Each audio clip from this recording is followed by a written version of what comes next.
All right, the next time. If I don't do it, I will appoint you to be my assistant. No, we don't want that. My assistant staff meeting leader. Not leader, but leader. Let me see if he wants this.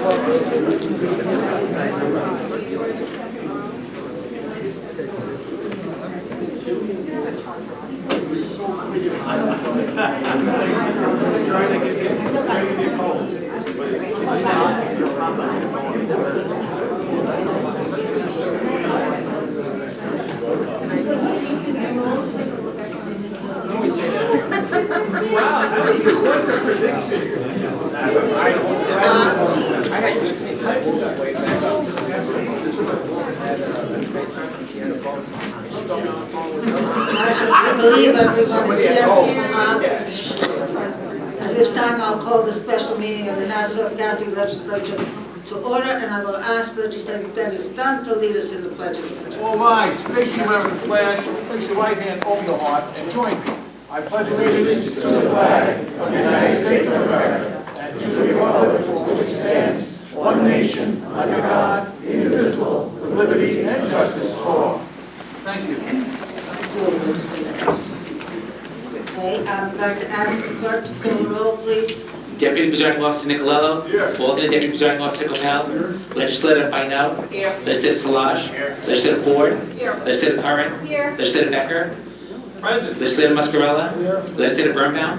Legislator Bridgie Whitten. Legislator Kennedy. Here. Legislator Schaefer. Legislator Dunn. Here. Legislator Jacobs. Legislator Walker. Here. Legislator McKenzie. Here. Legislator Rhodes. Here. Minority Leader Abrahams. Here. Presiding Officer Gonzalez. Present. We have one. Okay, before we address today's businesses, as is the case of every meeting, we begin with public participation. And I'm asking those who have submitted slips that you have 3 minutes to voice your concerns. And I ask you not to engage, and hopefully, it's sometimes very difficult, in a somewhat question and answer. So without any further ado, I only have one person who is has submitted a slip, unless there are others here who wish to do that. And Pat Boyle, you're it.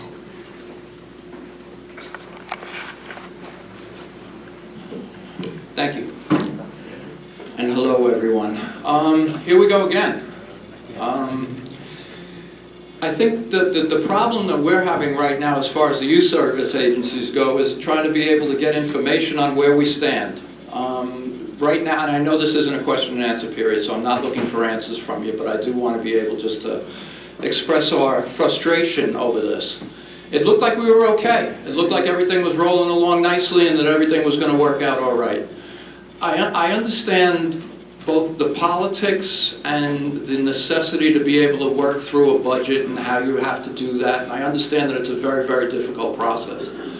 It's also a very difficult process for us. And I think more so because we're talking here about $12 million in a $2.8 billion budget. We're taking the opportunity to possibly decimate a youth service system once again over far less than 1% of the total budget of Nassau County. Is this what we really want to do? Do we want to constantly be putting youth services because of our discretionary position in the line of fire every single time?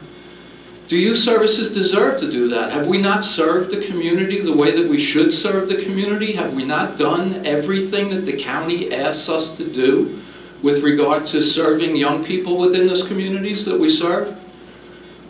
What are we doing wrong? Why are we? I know why we're always on the chopping block. It's because we're discretionary. It doesn't make it right.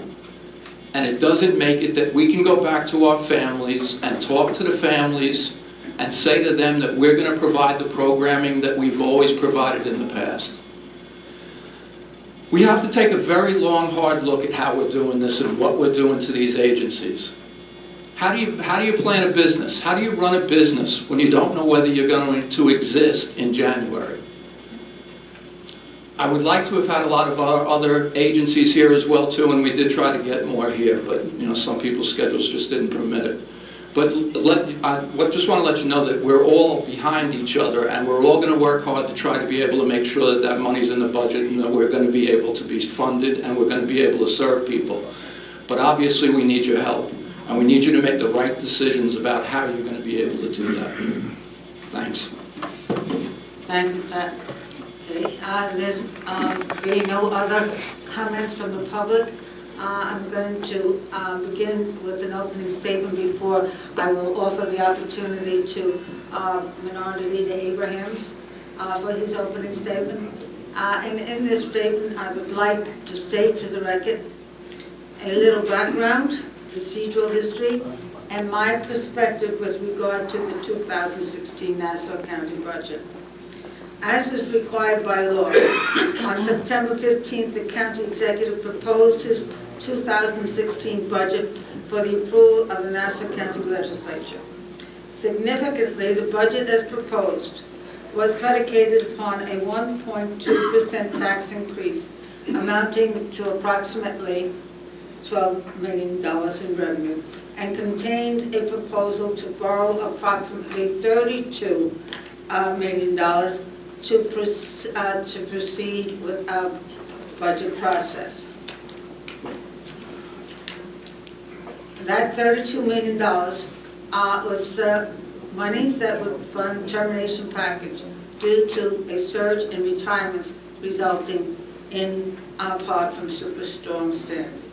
Several days after the submission of the budget, the county executive and this legislature received a letter from the Nassau Interim Finance Authority, known as NIFA, that it would not approve the borrowing for termination pay, despite the approval in 2009 of the New York State Assembly, the Senate, and the governor granting Nassau County the authorization to fund these extraordinary amounts for via bonding. The rationale of our elected state representatives in granting Nassau County this authority was simple. Termination expenses accrue over decades and is simply not feasible for a single year budget to absorb the entirety of the expense. In fact, a review of this legislation yields one inescapable conclusion. Every factor considered by New York State in granting this authority exists now. By denying Nassau County this borrowing, the unelected bureaucrats of our state oversight board would substitute their judgment for that of virtually every elected official in the state who did not provide a sunset or a repeal of this important authority granted to Nassau County. Notwithstanding NIFA's mandate, the county executive immediately offered amendments to fill this gap, and we proceeded with our budget process. Over the course of 3 hearings, this legislature took hours of testimony from the administration, several departments, the comptroller, and the public. On October 29th, having evaluated this testimony and having offered amendments that provide significant new revenue opportunities, we deemed the revenue to be derived from this tax increase to be unnecessary and amended the budget to eliminate it. On November 6th, the county executive, pursuant to the authorities granted him by virtue of the Nassau County Charter, exercised his authority to veto the legislative amendment to eliminate the 1.2% tax increase. The legislation we are to consider today, if passed by an affirmative vote of 13 legislators, would override that veto. This amounts to a reduction of revenue of only $12 million, or 0.004% of the overall budget. I am advancing this vote today because, as I've stated on many occasions, I believe that the budget passed by this legislature is reasonable and achievable. I have every confidence that the county executive will manage to the budget that he is given. That is his function as county executive, and he has been very successful thus far, having successfully managed tight budgets in the past and having increased our financial reserves to acceptable statutory limits. We have and will continue to work cooperatively with the county executive to ensure these successes continue. At 1 p.m. today, I received a letter from John Kamen indicating that we are to override the county executive's veto and remove this revenue from the budget.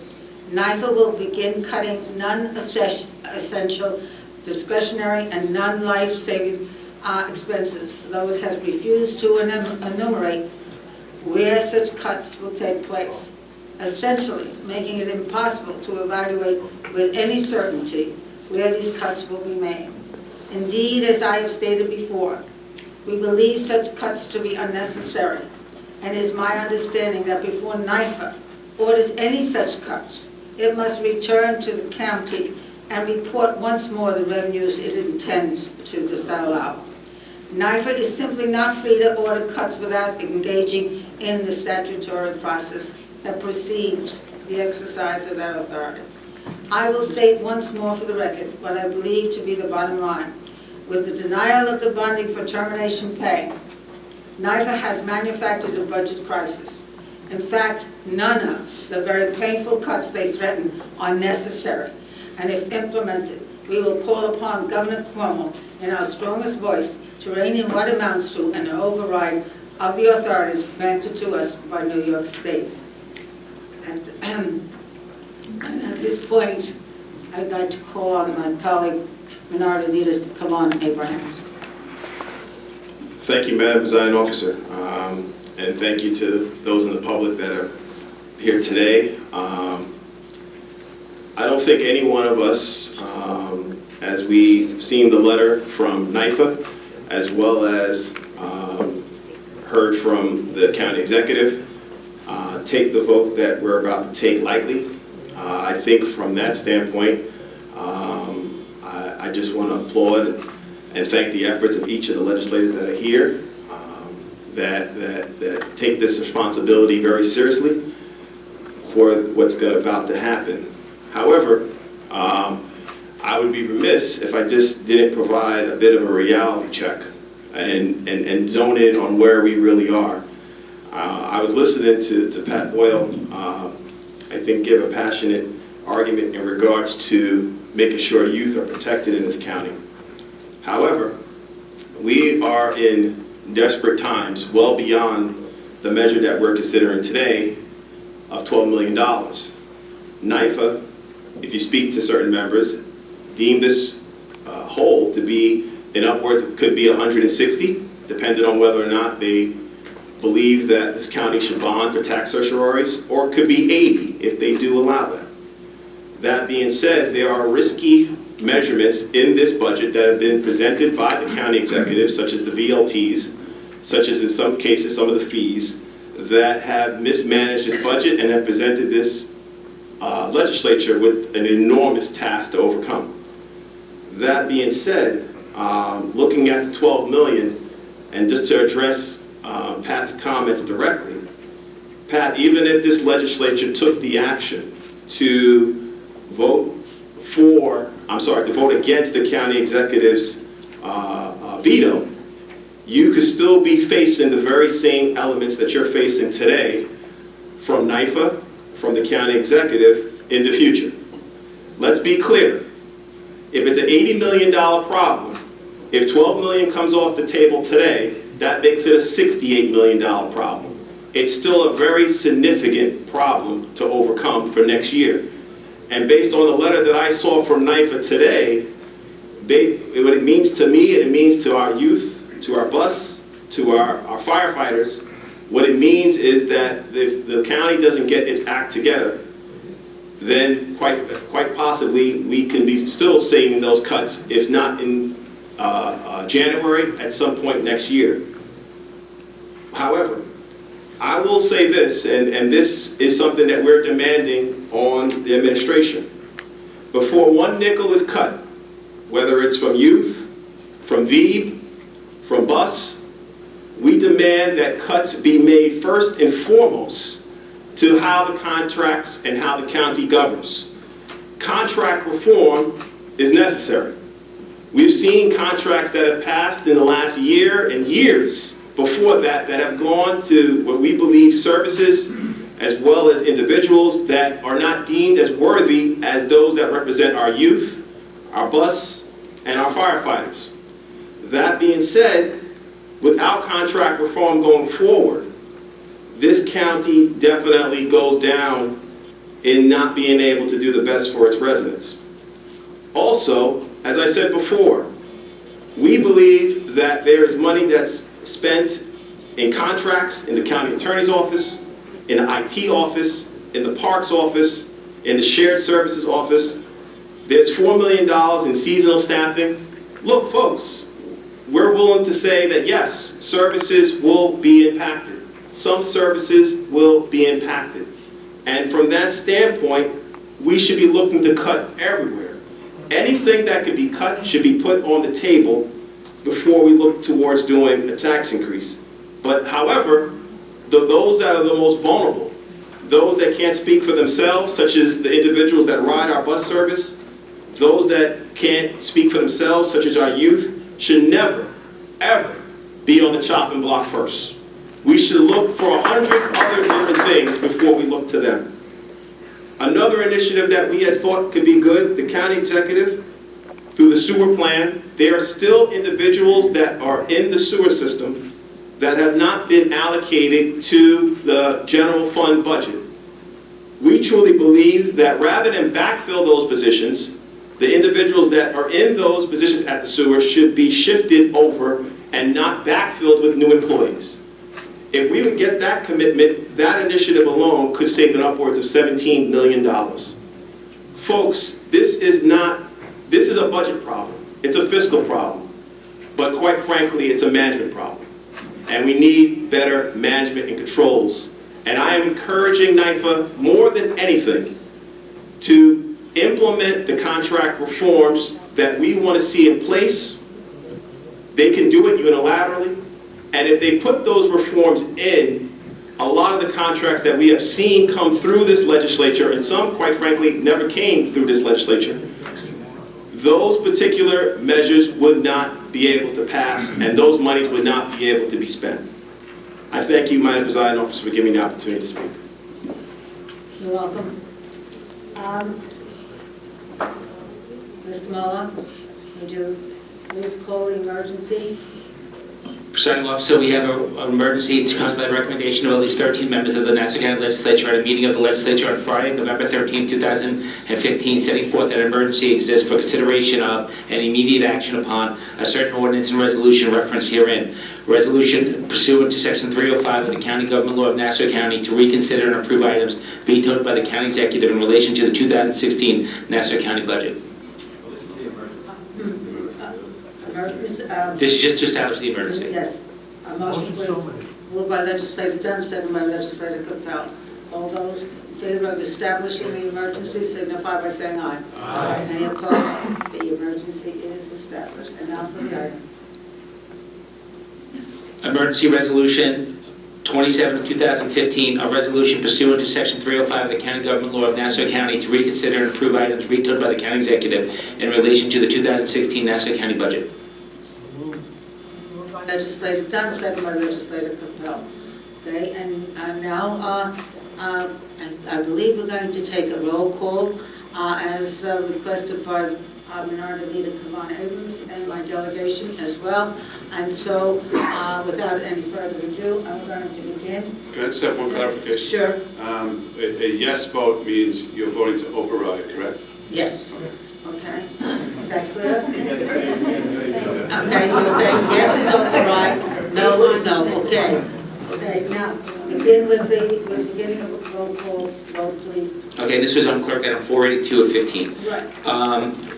Deputy Presiding Officer Nicolello. Let me just say a couple words before I vote. The NYFA is behaving in a manner which by definition is arbitrary. They are enforcing rules at some times, and they are not enforcing rules at others. So we're dealing with an arbitrary board.